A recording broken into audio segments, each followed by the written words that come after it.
healing is actually not much different from repairing or tuning a car. For the car to run smoothly, we need to understand how it operates. Similarly, navigating life smoothly requires us to understand how our mind, our brain, and the body function. And just as we use different tools to tune a car, we can leverage various healing techniques to facilitate the healing process, such as journaling, meditation, eye movement, or others. So when we're dealing with emotions, we can leverage those tools. So taking anxiety as an example, the first step in healing is awareness, recognizing the emotion, recognizing what's going on, right? You might realize, I don't want to feel anxious anymore. I don't want to be in certain condition. And journaling or mindfulness help us recognizing our emotional state and thought patterns. And through writing or awareness, we dig deeper into root causes and identify the effect of these issues. It allows us to dive deeper into ourselves, into our hearts, and listen and really listen to our heart, exploring what's really going on beneath the surface. However, sometimes awareness alone can only take you so far. Perhaps you recognize the emotional patterns or thought pattern, but you couldn't help it. For instance, you might feel, I don't want to be anxious, but I couldn't help it when I presenting in front of my colleagues or clients, or be anxious about the unknown future. There are many situational responses are seemingly beyond our control, and this is what the healing techniques can make the difference. So taking eye movement as an example, which is derived from EMDR, have been highly effective in treating PTSD and helping people process traumatic events and painful memories. And while emotion like anxiety, anger, or depression may seem completely different from the overwhelming fear response or traumatic response, but at the core, they are all emotions. They are all emotional response, physical response. An overwhelming emotions response, in essence, overly anxious, rage, those are overwhelming emotional responses or emotional reactivity, overreaction.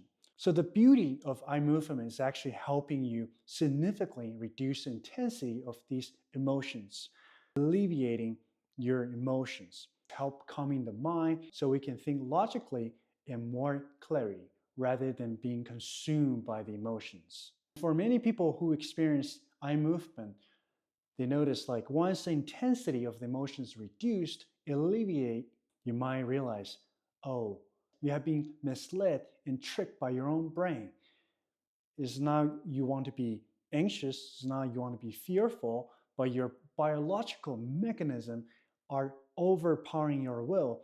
They're behaving beyond your control. It's not you want to be behaving like that, but your brain having those kind of algorithm or whatever mechanism pushing those behaviors. It's like your brain has tricked you into this. It's not you want to be in those kind of emotional states, but your brain is one causing those issues. So eye movement is actually just one of many tools we can use during the healing process. Not to overwhelm you with more methods, but let's go through a few more.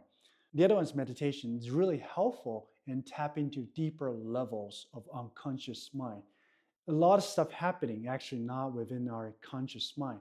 A lot of behavior pattern, conditioning, past memory affecting how we behave, how we think.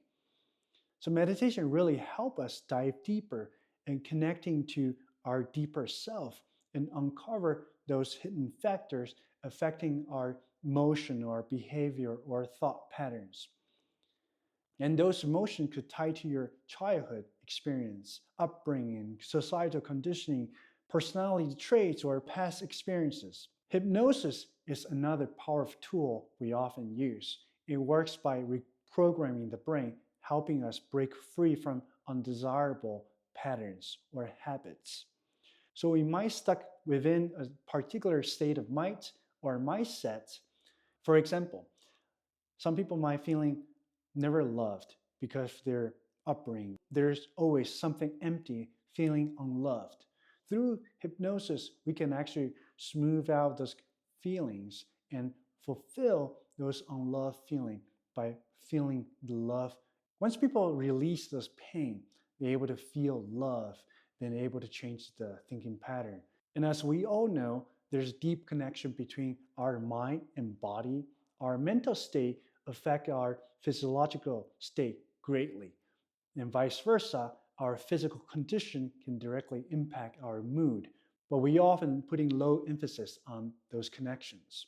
That's why a technique like Qi and energy work is very important to establish the mind-body connection and effectively restoring the balance between the mind and the body and facilitate the healing process. So, in essence, healing is about finding inner peace, happiness, and restoring the overall balance. It's also about finding the harmony within ourselves and harmony with those around us. Thank you for watching. And if you'd like to learn more and join us on this healing and spiritual journey, I invite you to check out our 2-day in-person retreats or online course listed on our website, harpioni.com. Thank you. See you next time.